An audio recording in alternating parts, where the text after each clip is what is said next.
want to start a business, get out of the office, achieve happiness and success while crushing life? This is Boss to Boss, the place to be for that extra motivation to get up and follow your dreams while learning from the ones who have already done it. And now for your host, Miro.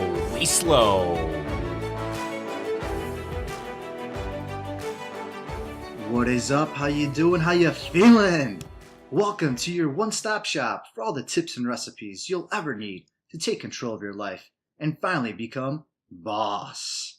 Today's guest is a full-time house flipper who taught himself how to wholesale and flip houses to break free from the corporate world after spending 13 years working in retail sales to create the life he always wanted.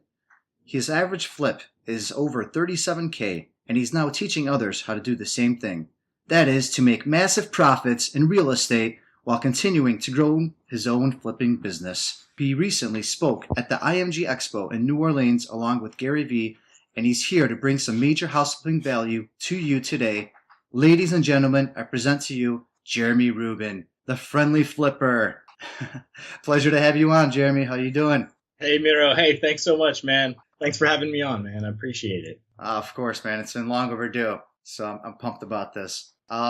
Just really quick, you want to tell the listeners something a little new and exciting about you that we maybe don't know?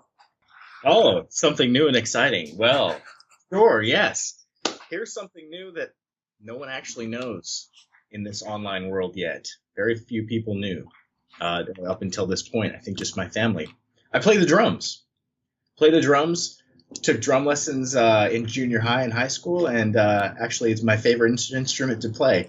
I learned to read music at a young age. My parents had me take piano lessons, and I liked that for a while, but then I got tired of it. And then, but I always wanted to be a drummer, and so junior high, I became a drummer. Sad thing about that is I haven't been putting as much time into the drums as I used to, but which is why I don't really talk about it. But I'm getting some things in order, and I'm thinking I need to get back to it. So that's something new to the world that no one really knows. So that is perfect. So I got a business idea for you. Have you thought about doing like pop-up drumming while you're doing your house flipping, like as you're selling a property or something? Like have a live event at the spot? No, but that's an awesome idea. See, I haven't. It's been such just kind of like I haven't brought that into my professional house flipping world at all. I love it though, so there might be something there. Yeah, man. You definitely got to always follow your passions, right? Yeah, yeah. Speaking of passions for you, I know it's definitely the house flipping business and real estate. When did you realize enough was enough? You're done with this 9 to 5. You're done working for somebody else, and you wanted to kind of step in and take over and be your own boss. Well, I had been working at Verizon Wireless for 11 years, and at about the 7th year or so, 8th year, I realized that I had to do something different than that. I wasn't going to be able to do that for the rest of my life. Now, I didn't take action right away. I stayed there for 3 more years, but I would say it was about, and that was a total of about 9-10 years into my entire retail career. So from high school, and I worked retail basically from 16 and a half, doing holiday at Circuit City, picking up CDs, and then just went from there into product sales, and then eventually Verizon Wireless. About 10 years into a day job, you could say, I realized, like, man, this isn't going to work for another 30 or 40 years. Did you hit a point, like, did you know there was something more to you? Like, did you know you just have a bigger purpose? Yeah. There was I always felt when I would have a job, I would feel like, whatever they paid me, whatever they hired me at, I accepted that. But then there was always a point, like a crossover, an intersection where I'm like, I'm worth more now than what they're paying me. And just like from my perspective, even if I may have been or not or whatever, I just realized like, oh man, there's more, like I could be doing more with this talent. And so, but with each job that I went to, it kind of like I stayed longer and longer, and then realized that there was a definite shift where it hit me that they need me more than I need them. That's the reason I've been here for so long. Like that, they need me. Like it's not. And for so long, I had the scarcity mentality of thinking I need this job, and it was a great job, but I didn't realize the world is full of great jobs. Like if you're halfway decent and you can get a great job, like it's not that hard, to be able to have a good job with, and you can level up. Anyone who doesn't can always level up to that. But I had the scarcity mentality of like, oh, I need to hang on to, and I'm not even talking a 6-figure job, it's, so, but it was still that security. There's so much more out there and they need me. Otherwise they wouldn't be hanging on to me like this. So my talents probably could be, if I was stressing out for the company, like day after day, trying to put their numbers on the board to make, the difference in my pay maybe is $1,000 if we get the, like, to go, old quickly, grow old faster than I should, and get gray hairs quicker than I should. Like I definitely hit a rock bottom where I was like, man, this is not going to work. Like I feel dead in here. So it just didn't make sense, right? I mean, you were putting in so much more work for somebody else that owned it at the end of the day, right? Yeah, building someone else's dream, and just it was like I caught on to, like, yes, there's the security aspect of it, but we're playing the same game over and over and over. It's just like every single month it just became Groundhog Day thing. Like we're just putting the numbers on the board. Oh, it's the same race every 30 days we run, and it's just like, but it's not even for me. Like I'm not going to win at the end. Like I'm running out someone else's race. So did you have a plan though? Because obviously this took a while for it to go to fruition, and you said it was about a 3-year period that you really started thinking about it deeply.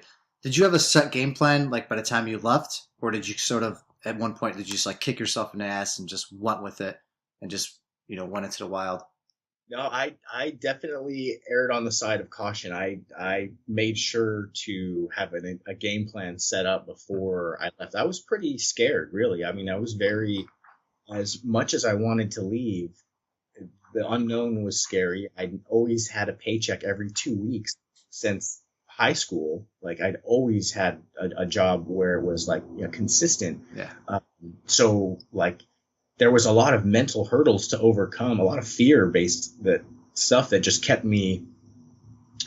But then it was like over time, it just kept building up. Just like, no, you got to get out of here. You got to get out of here.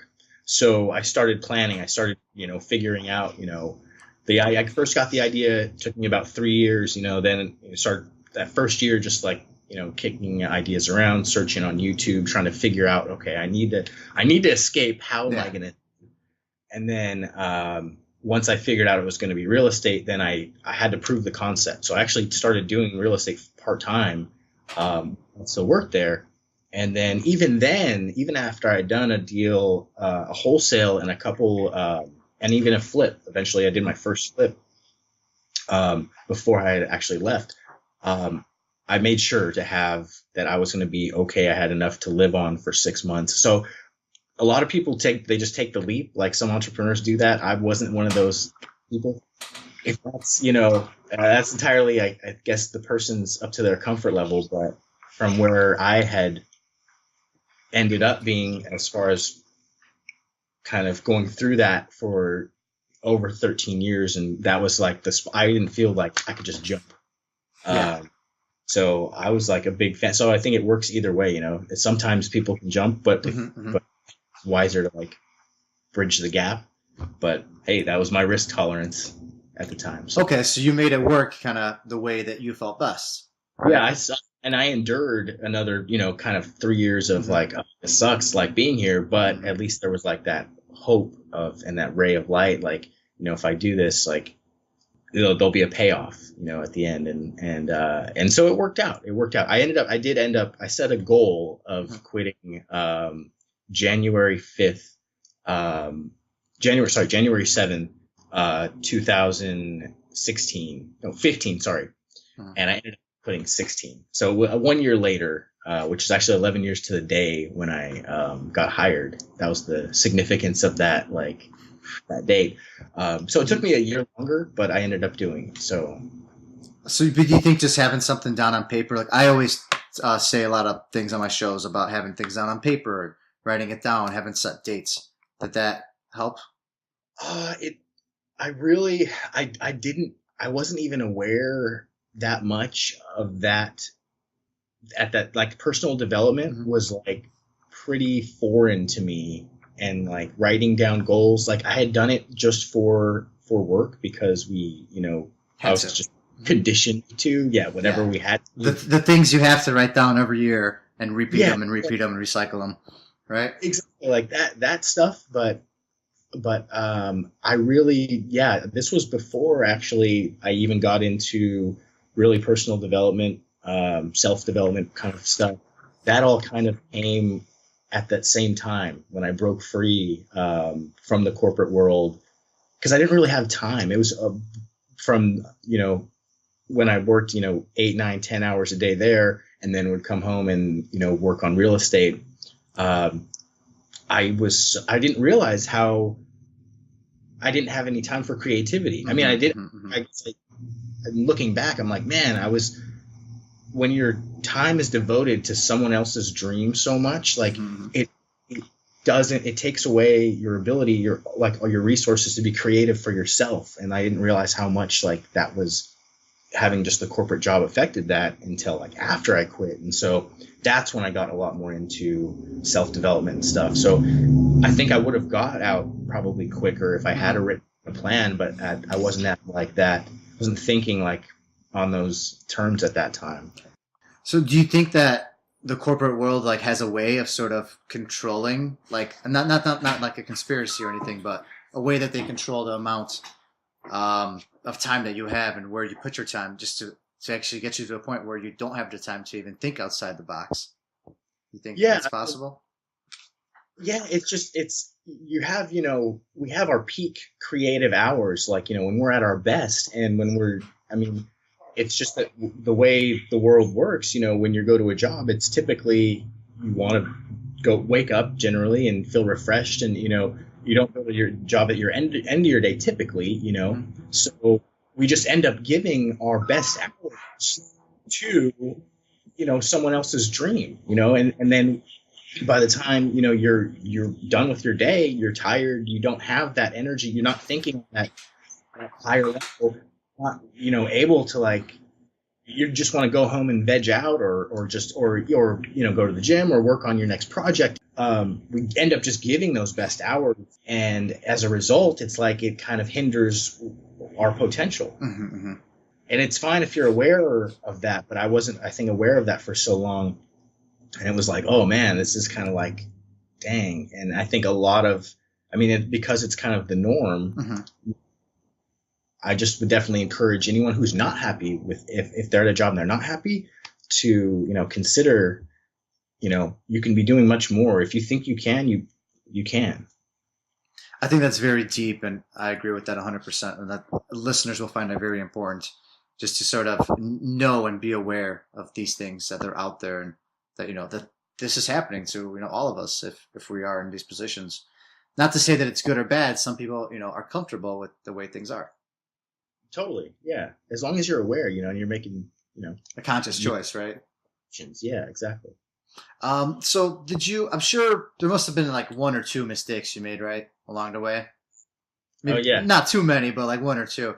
You want to, that's it. Yeah. Yeah. You want to give us a notable one, something that really helped kind of sculpt things?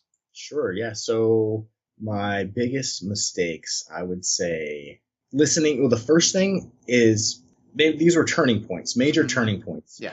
Listening to the fear, realizing that you bring value, realizing that I brought value to this company. You bring value to your day job. Whatever you do, you bring value. Otherwise, you wouldn't be there. And that value is not exclusive to that company or that entity or whatever it is. Like, you bring that value, and that's like that's the bare minimum. Like, you can actually like bring a lot more. And like, once I had that mindset shift, I realized like there's tons of more of opportunities, and that led into abundance mentality. That's the biggest, I think, shift like going from I need this job, like I will whatever the company asks me to do just so I can hang on to, oh yes, please let me keep my job, like that, to there's a whole world out there of opportunity.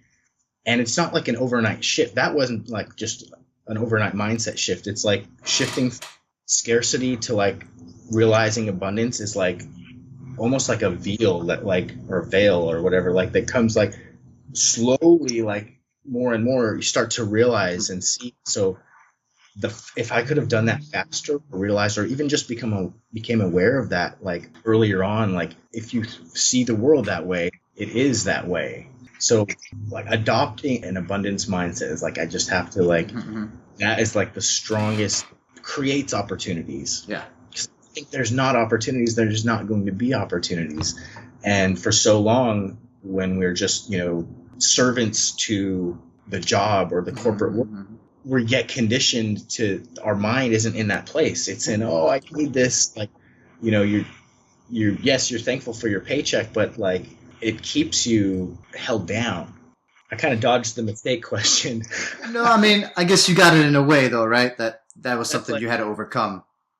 Man, I've made so many mistakes though when it comes to like house flipping, like staying by the numbers. Okay, first, don't get emotional. I've gotten emotional and paid a little more than I should have, about $10,000 than I should have, because I was like, you really wanted it, right? You really wanted that property. And I mean, it still fit the numbers, but I probably could have been a little more just like, I could have just stuck to it. But there was a couple other investors that were also bidding on it, and so I was like paid about 10 grand more than I should have. But looking back, still got the house and still made money on it. Underestimating repairs though, that will get you big time. Like that's where I lost anticipated, like huge anticipated profits, where it cut like half of it, just because of not knowing how to correctly estimate repairs and go through and just really assess things. So the lesson in that, really, when I still came out profitable, but only made about a third of what we thought going into it. And so had there not been the margin up front, like that could have easily lost several $1,000s. But fortunately it didn't.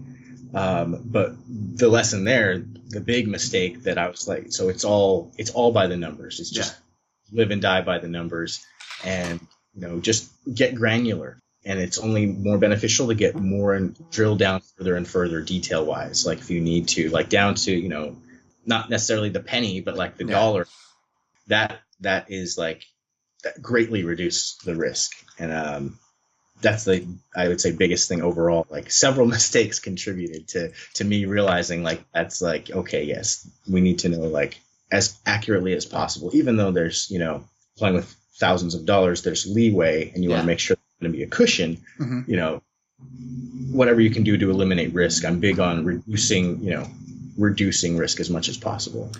So do you think that was just, matter, kind of like you had to make the mistakes to learn those things? Or could you have done something better? Yeah.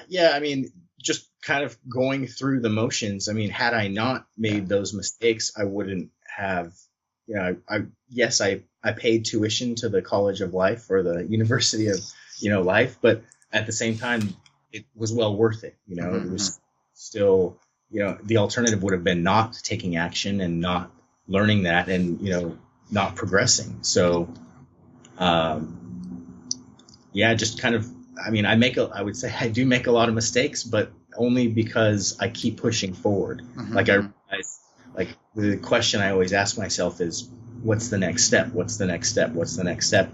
And that kind of pulls me along to the next thing. And as I'm going along, it's not always smooth. I'm not always smoothly navigating the course. Yeah. Sometimes you're hitting cones and stuff on the way, but you're getting down the road. So that's has helped quite a bit, I think, in growth and moving forward, and just knowing that you're going to make mistakes and accepting that. Like I got comfortable knowing that, hey, I'm going to make mistakes, and it's as long as I can avoid the major ones and not make the same ones twice, then I'm growing, and then I'm moving forward. Definitely, yeah, and that's not an easy thing to do. It's not an easy thing to learn and kind of accept. So hopefully the listeners find this as a good tool to know that it is okay, and these things only help. Yeah, it's okay. They're gonna happen. So let's just say one of us is sitting in an office, in a cubicle behind that desk, and we're kind of on the edge of our seat. We're getting anxious. We're just not sure. Is this the life for us? Do we want to go this boss, entrepreneur sort of lifestyle, or do we not? Do we stay? Like, what kind of tip would you give to that person if they should make the leap? Build a bridge. You don't have to. You don't have to dive. I mean, yes, you want to be 100% in your efforts if you want to start something new, but you don't have to just quit your job right now. Do what I did. Make a plan. Start part-time. Figure out what you want to do first, and make a plan and execute on it, and prove it. If you have to prove the concept to yourself, do it. I mean, yeah, you are going to sacrifice time. You're off now. You're going to have to give something here. Like, you got it. That's the thing. You got to have to want it. If that's what ultimately drove me to not caring about anything else other than, okay, I'm going to figure out a way to get out of here. Like, so if you're too comfortable, it's like it does take some sacrifice. Like, you're going to have to power somewhere, but I mean, you don't have to jump right in and just like, with no parachute, as they say. Like, yeah, you try it out, try different things out. And it took me 3 years. Has it been worth it though? 100%. I would never go back to corporate America. And every day that goes by, it's like I feel more and more like I couldn't do it. But I didn't realize how many other options were out there, even if it wasn't house flipping now. Just like my eyes are open to so many opportunities. There's so many ways to add value to society now with the internet. And it sounds cliche when you say with the internet and the connection, but really, like, there are you just have to find a way to add value to a certain amount of people, and it doesn't have, and given the amount of people that you can reach, it's not even that many people that you need to reach to be able to sell a product or service. So it's like, there's, even if it wasn't house flipping, there's so many other opportunities that people can find. I would just say start exploring on YouTube, start searching how to make money online, how to make money at home, how to start your own business, and then you'll stumble upon something that resonates with you, and then you try it, and then so that's what I did. Found a few different things, and then ended up sticking with real estate. Yeah, and that's so important that you bring all that up. I'm glad you did, because I wanted to kind of transition to it. And you have a presence online. You definitely have a presence on social media. That's how I came across you. Just seeing videos of you on social media, and that does work. And all you really did was just start putting yourself out there. Like a year ago, right? Pretty much is when you started doing it. And I mean, it does work. And if people want to find more about you, your website is thefriendlyflipperacademy.com, right? Or they could just search for you anywhere on social media. Look for the Friendly Flipper, pretty much, right? Friendlyflipperacademy.com. The Friendly Flipper all over social media. Yeah, not hard to find. Yeah, he's not hard to find. I can tell you guys that much. You'll probably see him right away as soon as you start typing it in. So like you said, I mean, 1 year ago, I had never gone live. As of March of last year, that's the first time I went live. Didn't use Instagram, didn't use Snapchat. I didn't use anything other than Facebook, just for like high school friend connections. Right. So it's just, but I started putting myself out there more and more, and anyone can do that. Anyone has the tool that you need to do that. Is this? It's just a cell phone with, it's a cell phone, smartphone. Everyone has it. So it just goes to show that you can go out there and you can go after it. In a year's time, I mean, I never expected to be talking to you on a podcast. Right? Look at that.